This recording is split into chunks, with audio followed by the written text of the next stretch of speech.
Coucou tout le monde, j'espère que vous allez bien. On se retrouve aujourd'hui pour une vidéo palette. Pas une palette, mais deux palettes.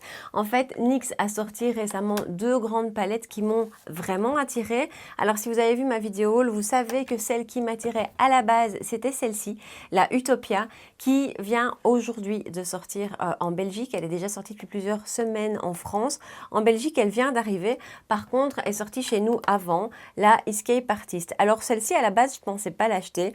Et puis, j'ai eu un code promo et voilà, et j'ai eu envie de la tester. Je me suis dit aussi que ça pourrait être sympa de vous faire la vidéo d'aujourd'hui, à savoir un look avec chacune des palettes au cas où vous hésitez.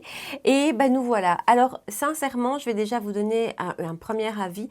Donc je vous ai pas fait des swatchs de tous les fards parce qu'il y en a énormément, il y en a quand même 80 en tout. Par contre, allez voir sur le site de NYX, je trouve que les swatchs sont assez fidèles. Il y a dans ces palettes des mats, bien sûr, certains mats dont la texture est franchement limite crémeuse, donc top. Il y a des lumineux, il y a des satinés et il y a des scintillants. Mais quand je vous dis scintillants, ils sont magnifique. Ces fards-là, moi, m'ont scotché. Donc voilà, il y a vraiment de quoi faire. On a quand même deux familles assez différentes. L'une est un petit peu plus froide, un petit peu plus douce. L'autre est quand même un petit peu plus peps et avec des tons plus chauds. Enfin voilà, il y a vraiment de quoi plaire à tout le monde.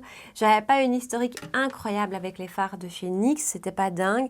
Là, sincèrement, il y a une pigmentation excellente. Tous les fards que j'ai utilisés étaient hyper pigmentés. Au swatch, ils sont tous super. Les mats, les lumineux, tous. Enfin, je suis un peu bluffée par ces palettes en tout cas. Vraiment, vous savez que j'adore des marques comme Natasha Denona ou ce genre de choses. C'est des fards d'une qualité exceptionnelle. Mais ici, je trouve qu'au niveau rapport qualité-prix, on est sur quelque chose d'excellent. Donc voilà, je vous propose un look avec chacune des palettes parce que mes yeux ne vont pas en tenir deux par palette. Mais voilà, je vous ai fait un look assez différent avec chacune des palettes. J'espère que ça vous plaira et que vous passerez un bon moment avec moi. Et en attendant, si vous avez envie de voir quelle palette j'ai utilisée pour ce look-ci et puis aussi quel look j'ai fait avec l'autre palette, eh ben restez avec moi. Bon, c'est parti pour le premier look. J'ai déjà fait mon teint. Une fois n'est pas coutume, on fera les yeux après. Alors pour le premier, on va utiliser la Escape Artist. Dans le second look, on utilisera la Utopia, qui est vraiment celle qui m'attirait le plus. Mais donc dans un premier temps, on va utiliser celle-ci. Je ne vais pas vous faire des swatchs parce qu'il y a quand même 40 teintes. Cela dit, je trouve que les swatchs sur le site de NYX sont assez parlants. Et donc voilà, le plus dur avec ce type de palette, c'est de savoir ce qu'on va faire. Parce que franchement, j'ai envie de tout essayer. Donc ça va vraiment être le plus compliqué. Info prix, elle coûte 40 €, donc pour 40 fards, ce qui je trouve est franchement raisonnable. Alors juste pour info, on va tester les pinceaux Sigma. Donc je vous avais dit dans mon haul que j'avais passé une commande et qu'elle n'était pas encore arrivée au moment où je vous filmais la vidéo. Elle est arrivée entre temps et donc ça va être la bonne occasion de tous les essayer. Il y a de quoi faire, il y a un peu de tout. Donc c'était un kit de 6 et j'en avais rajouté 2 pour pouvoir avoir la promo qu'il y avait. Donc voilà, on va tester les pinceaux Sigma qui en soi ont quand même super bonne réputation. Alors, cette palette. Bon, je pense qu'on va aller vers ces tons-ci, un peu orangé, je pense. Parce qu'avec l'autre, j'ai envie de vous faire quelque chose de plutôt vert. J'ai pas envie de faire quelque chose de trop nude non plus. Donc voilà, on va aller dans les oranges doucement. Je sais pas encore bien quelle couleur on va utiliser. Il y a juste ce fard là qui pour moi est magnifique, que j'ai vraiment envie d'essayer. Je vous l'avais swatché dans ma vidéo haul. C'est le fard qui m'attire dans la palette. Du coup, je vais légèrement vous rapprocher. Et on va attaquer avec ce pinceau-ci qui est le pinceau E35, donc de chez Sigma. Alors, on va commencer soft avec cette teinte-ci. Alors, je vais appliquer cette teinte en transition. C'est un joli petit pêche tout doux. Ça a l'air de très bien se passer pour cette première teinte. Au niveau du pinceau, je peux aussi vous dire que c'est très doux, franchement. Ensuite, je vais garder le même pinceau et je vais prendre cette teinte-ci qui est un orangé, un petit peu légèrement moutarde. Et je vais venir l'appliquer, mais de manière un peu plus précise, donc plutôt dans le creux de paupière. Jolie pigmentation, franchement. Les fards ne sont pas trop poudreux, enfin ils le sont très légèrement, franchement. Pour celles que ça peut embêter parfois, jusque-là, les deux que j'ai utilisés, ça va.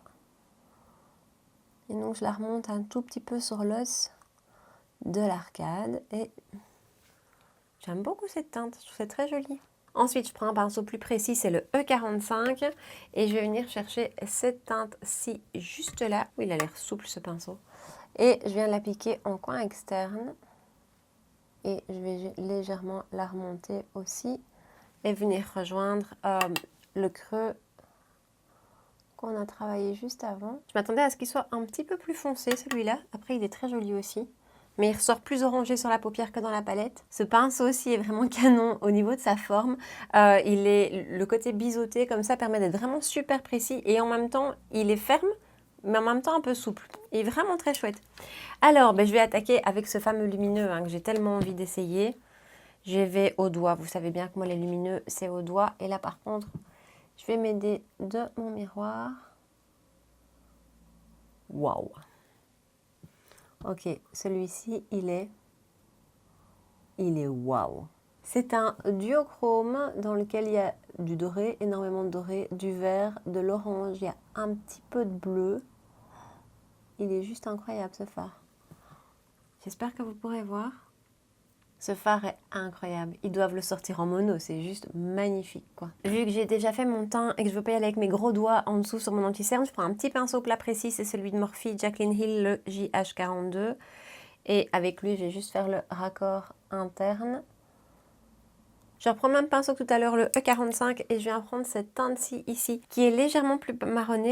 Elle paraît comme ça en retour caméra, un petit peu rosée, mais de visu, elle semble un peu plus marron. Et je l'applique légèrement sur le coin externe, mais sans remonter cette fois-ci. On va juste légèrement intensifier le ras de cils. Je prends mon pinceau eyeliner et je reprends donc la teinte que je viens de prendre. Et je viens l'appliquer vraiment, vraiment au ras de cils. Du coup, on va attaquer le ras de cils inférieur et je vais reprendre ces deux teintes-ci. Je vais les mélanger. C'est les deux que j'ai utilisées en transition et dans le creux. Et je les applique le long du ras de cils. C'est simple. Je suis étonnée, la pigmentation des fards est excellente. Ensuite, je prends la teinte un petit peu plus marronnée que j'ai mis en coin externe, toujours avec le même pinceau. Et je l'applique plutôt en coin externe. Ça se travaille super bien, ces fards, en fait. Je suis assez étonnée. Ça s'applique tout de suite super bien. Il ne faut pas les travailler. C'est pas patchy du tout. Jusque-là, so far so good, comme on dit. Mon petit pinceau que j'adore de chez Morphe, le JH43. J'ai jamais trouvé un autre pour le remplacer. Et ma fameuse teinte, mon fameux multichrome, j'ai envie de dire, que j'applique en ras de cils. C'est un scintillant, ce fard. Il est exceptionnel. Voilà pour le premier look, qu'on va terminer avec un peu de mascara pour vraiment se rendre compte. C'est le Lash Brag de Anastasia. Je l'applique rapidement.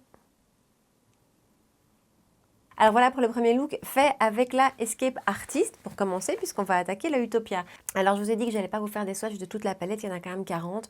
Par contre, je vous ai fait des swatchs des teintes lumineuses principales qui en tout cas moi m'ont vraiment attiré l'œil. Ce bleu vert un peu teal comme ça est magnifique. Ça c'est la teinte que je porte sur les yeux. Ce fard là il est juste splendide et tous ces lumineux ont un côté vraiment crémeux. Je suis vraiment étonnée. Ceux-ci par exemple sont très crémeux. Ils se sont passés tous d'ailleurs en un seul swatch.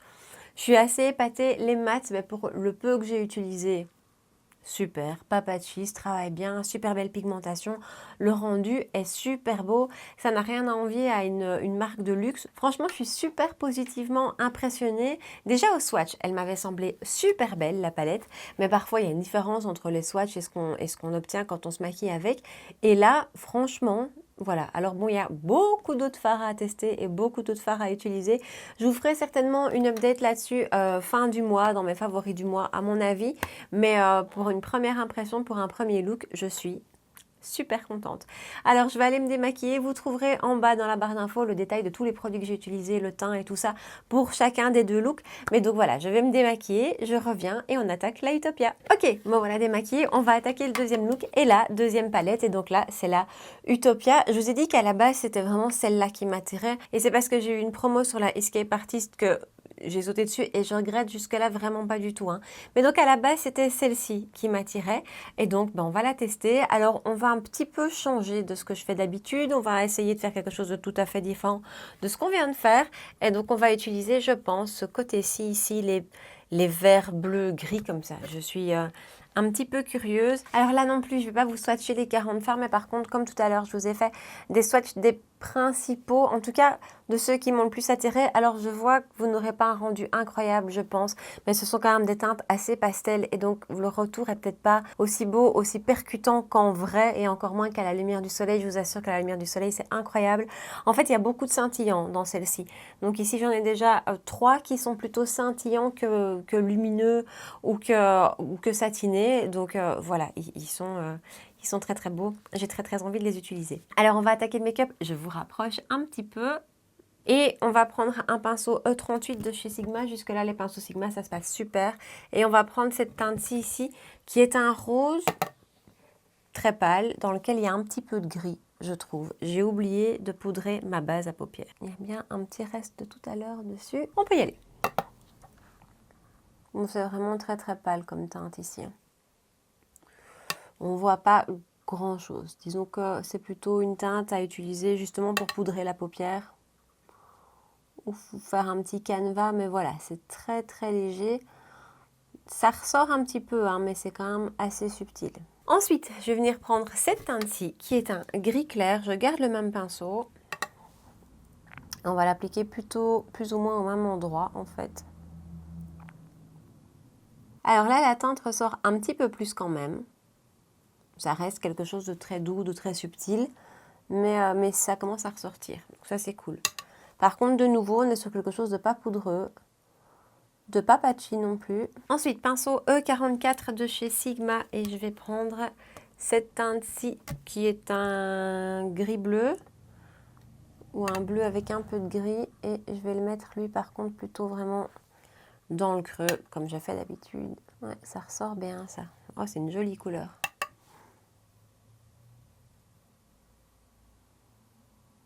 Ces pinceaux sont d'une précision. C'est génial. Et les fards entre eux, franchement, se fondent vraiment très très bien. Je vais garder le même pinceau et je prends ce vert un petit peu canard. J'espère que le pinceau ne sera pas trop gros et je vais l'appliquer en coin externe. Waouh, pigmentation, bonjour.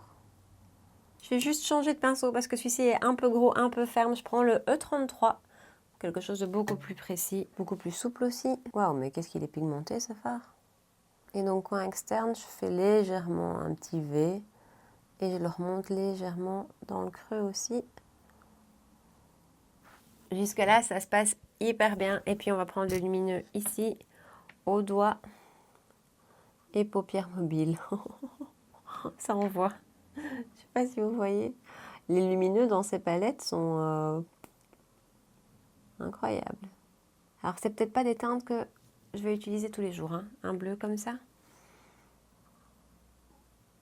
Mais qu'est-ce que c'est joli. De nouveau mon petit pinceau précis de chez Morphe comme tout à l'heure, le Jaclyn Hill JH42.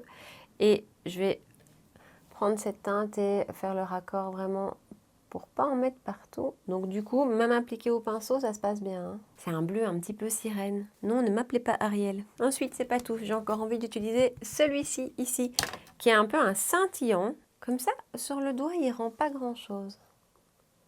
Mais appliqué, c'est super joli. J'avais déjà, avant de mettre celui-ci, l'impression qu'on ne pouvait pas faire plus scintillant, plus lumineux que le bleu précédent. Et en fait, avec celui-ci, ça rajoute pas de couleur, mais ça rajoute, oui, voilà, du scintillant.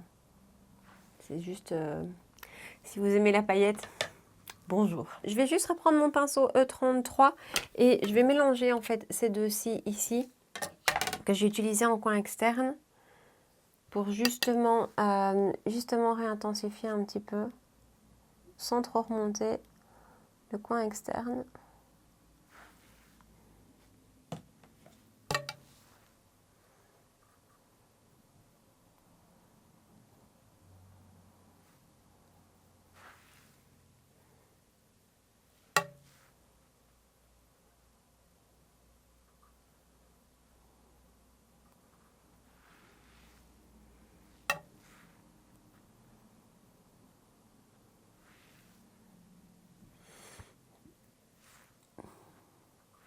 Et comme tout à l'heure, on va intensifier le ras de cils et donc je prends cette teinte, un bleu nuit en fait, un noir légèrement bleuté même, et hop, légèrement l'appliquer en ras de cils. Je pourrais faire tout ça au crayon, hein, mais je trouve que c'est facile quand on a tout dans la palette.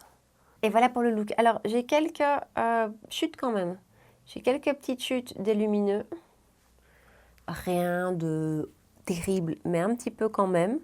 Donc voilà, je nettoie tout ça. Je finis le look complet, je fais tout mon make-up total et je reviens tout de suite et on fait le point sur les deux palettes. Et voilà pour le deuxième look terminé. Pour le ras de cils inférieur, j'ai reproduit exactement la même chose qu'en paupières supérieures et j'ai rajouté un petit peu de crayon noir en muqueuse supérieure qui va terminer en muqueuse inférieure dans les quelques minutes qui viennent. Voilà, donc voilà le look final. Franchement, ça me plaît. Ça sort de ce que je porte tous les jours, on est bien d'accord, mais ça me plaît. J'espère qu'à vous aussi. Un petit bilan sur les deux palettes. Sincèrement, je ne m'attendais pas à cette qualité-là. Les palettes de la marque que j'avais testées jusque-là, j'avais vraiment pas trouvé ça incroyable, surtout au niveau de la pigmentation. Je trouve que les fards étaient vraiment pas bien pigmentés. Ici, alors on est d'accord, sur les 80 fards que j'ai devant moi, j'ai dû en utiliser 8 à tout casser. Bon, voilà. Mais ma première impression est excellente. Vraiment incroyable. Les lumineux sont magnifiques. Les scintillants qu'il y a dans cette palette sont splendides. Les mats sont très très beaux. Certains sont vraiment crémeux. Ils se travaillent tous bien. C'est pas poudreux. C'est génial. Alors le seul point négatif que je peux lui trouver à cette palette, si ça en est un, c'est que on passe quand même 1 minute à regarder la palette en disant bon ben qu'est-ce que je vais faire. À côté de ça, ce qui est génial, c'est que peu importe ce dont on a envie, franchement, il y a de quoi faire dans les deux. Alors à la base, vous le savez, moi c'est la Utopia qui m'attirait plus.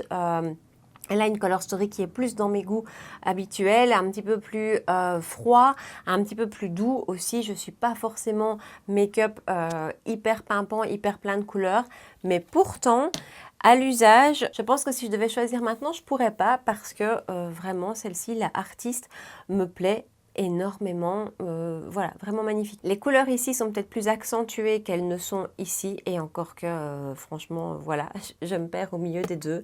Mais j'aime les deux et quelque part je trouve qu'elles sont assez complémentaires. On est ici vraiment dans des couleurs plus flash, mais quoique si on retire cette ligne d'orangé et ces 2-3 roses qui sont vraiment très flash ici, on a beaucoup de neutres ici, beaucoup de neutres là. On a de quoi faire vraiment de tout. Et ce qui est génial, c'est qu'on peut réaliser des make-up avec 5-6 tons et faire d'énormes dégradés, ou on peut aussi faire un make-up avec une couleur en transition et un lumineux sur la paupière et basta, c'est fait. Voilà, j'ai toujours une petite préférence pour celle-ci en la voyant, mais en tout cas, je pense que je vais vraiment utiliser les deux. J'ai pas envie de les ranger, je sais pas si vous voyez ce que je veux dire, mais voilà, j'ai pas du tout envie de les ranger, j'ai envie de continuer à les utiliser. Je vous ferai de toute façon un compte rendu dans ma vidéo top et flop du mois, elles seront dans une des catégories, mais je pense déjà savoir dans laquelle. Voilà, je suis super positive sur ces palettes. Alors c'est vrai qu'elles sont pas données en soi 40 € pour une palette NYX en plus, c'est pas donné, mais à côté de ça, pour 40 fards, alors chaque fard dans cette palette fait 1 gramme, donc ce qui est tout à fait dans la moyenne. Il y a certaines palettes où on a moins d'1 gramme, donc voilà, encore une fois, je trouve que le rapport qualité-prix est excellent, je trouve qu'il y a de quoi se faire plaisir, il y en a pour tous les goûts avec ces deux palettes. Voilà, NYX, je suis réconciliée avec NYX, en tout cas pour ces deux-là. J'espère que les deux looks que je vous ai fait vous ont plu. Dites-moi en bas dans les commentaires lequel vous avez préféré. Dites-moi aussi si ces deux palettes ou l'une des deux vous tente. Je serais vraiment curieuse de savoir. Je trouve qu'on n'en a pas énormément parlé et pourtant, voilà, je suis assez étonnée, je trouve qu'on n'a pas beaucoup parlé. Donc dites-moi tout ça ici en bas dans les commentaires. N'oubliez pas de me rejoindre sur Instagram pour qu'on puisse papoter ensemble. N'oubliez pas non plus de laisser un petit pouce bleu avant de partir, de vous abonner à ma chaîne si ce n'est pas encore fait, de me rejoindre dans la prochaine vidéo. Et en attendant, je vous souhaite une super belle soirée et je vous dis à très bientôt. Ciao! Ce pinceau-ci est canot. Ce pinceau... C'est dur à dire, ce pinceau-ci. Ce pinceau-ci est vraiment canot. Oh, maintenant j'ai la chanson d'Ariel en tête. Elle s'appelle Ariel et c'est une petite sirène qui rêvait d'un tour à terre. Il faut savoir que je m'auto-fatigue. Il ne faut pas croire que c'est facile pour moi tous les jours non plus de vivre avec moi-même. C'est 40 fards de combien de grammes déjà ?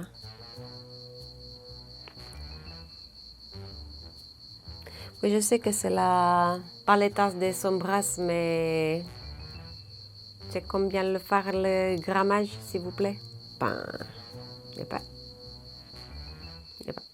Oula. Mon Dieu, ça doit être compliqué à faire ça. C'est écrit devant, biais. Je me fatigue.